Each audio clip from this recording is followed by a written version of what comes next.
Deep in the northern hills of England lies a small, nearly forgotten town called Ravenshade.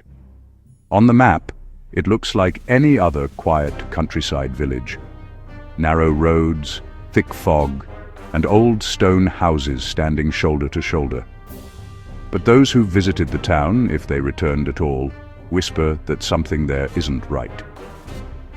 The story of Ravenshade begins in 1972, when a journalist named Eleanor Grayson decided to write about the dying towns of rural Britain. She traveled alone with only a camera and a tape recorder, hoping to capture the heart of forgotten places. Her first stop was Ravenshade.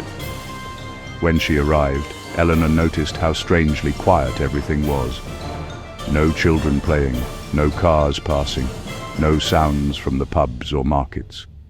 The only noise came from the wind pushing through the broken windows of abandoned shops. She checked into a small inn called the Hollow Oak, run by an elderly man named Mr. Wren. Not many visitors these days. You'll find the nights quite silent here.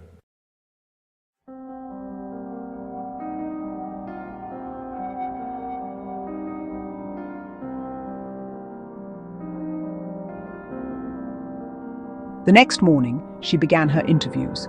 She met only a handful of residents, people who looked tired and fearful, speaking in short sentences as if afraid to be overheard. When Eleanor asked about the town's decline, they avoided her gaze.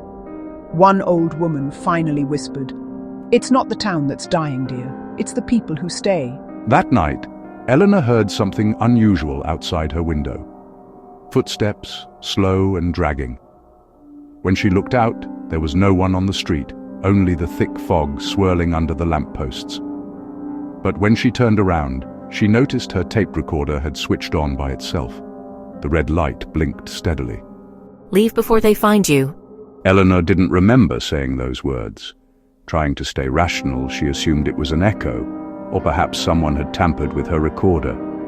But when she went downstairs, Mr. Wren was gone. The inn was empty, as though it hadn't been open for years.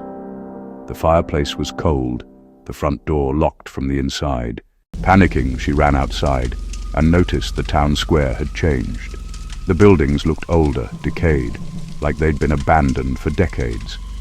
A newspaper stand still stood by the corner, the top headline yellowed and torn. "Local children vanish. Search expands to nearby woods." The date on the paper was August 14th, 1949. Eleanor's hands trembled. She looked at her car parked nearby, but it was covered in a layer of dust, as if it hadn't moved in years. Then she heard the footsteps again, behind her. "You shouldn't have come here."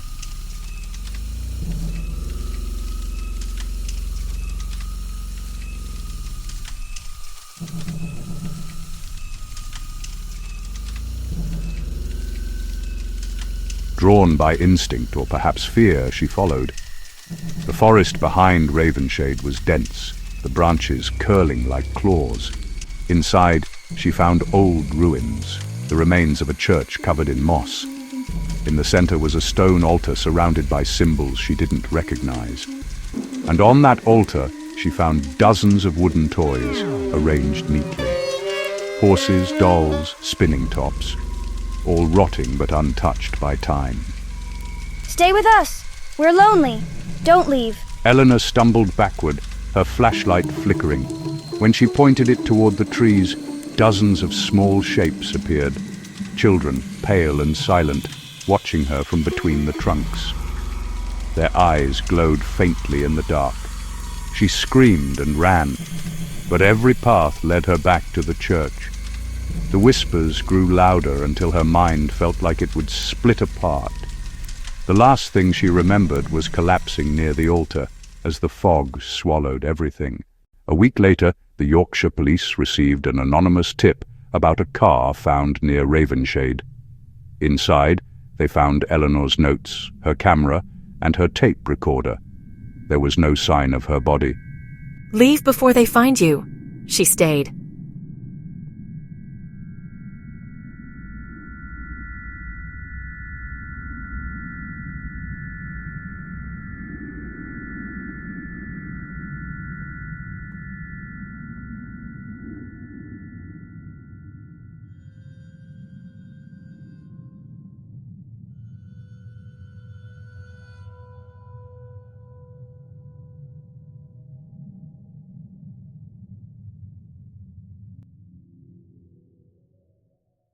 In 1990, nearly 20 years later, a local historian named Thomas Vale visited Ravenshade after reading about the case.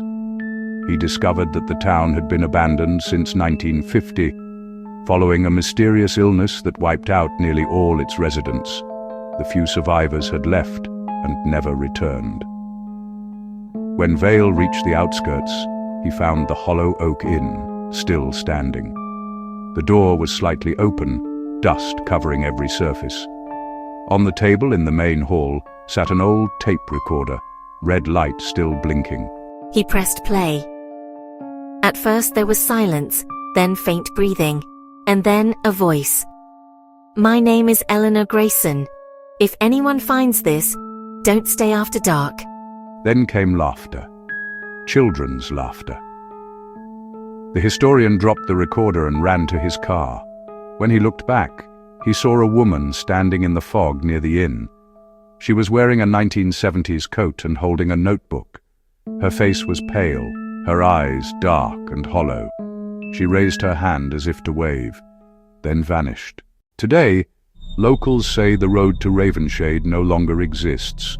Maps show only forest where the town should be. But on quiet nights, travelers driving through the hills sometimes report seeing faint lights in the fog or hearing the laughter of unseen children. The silence in this place feels alive.